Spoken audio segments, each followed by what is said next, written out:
Chi non tiene coraggio per affrontare la vita si magna e sarà perduta.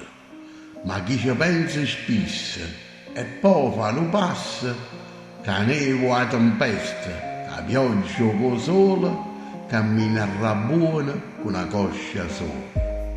Se non lotti e non rischi, la vita è un fiasco. Se non decide la vita che ha fa, arriva nata io decido per te. Se non ti sforzi o ti fai mancare forza, prima roppa cara per forza. Ci stanno solo 2 giorni che non può fare niente. Una è a ieri e nata è di mano, ma oggi diamo opera e a migliorare. Non ti fermare per sofferenza, non ti bloccare per malapatenza. La vita è speranza, non è penitenza. E cose succedono perché amma capire.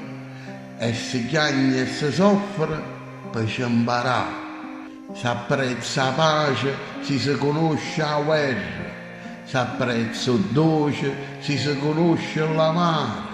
Si apprezza il bene se si conosce il male. Si apprezza la gioia se si conosce la tristezza. Si può vivere felice, abbraccia la croce, porta pazienza e dà retta alla coscienza. Pure Gesù aveva soffrire, perché in coppa a terra funziona così. Se stessimo buoni per tutta la vita, non si capisse crea la salute.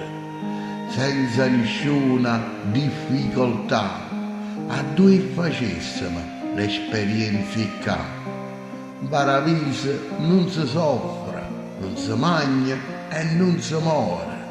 Perciò aggia pazienza e fatti aiutare. Se devi lottare, non avevi mai paura. Fai un passo a volta e guardati la vita. Perché quando è venuta si può capire, non tiene più tempo nemmeno soffrire.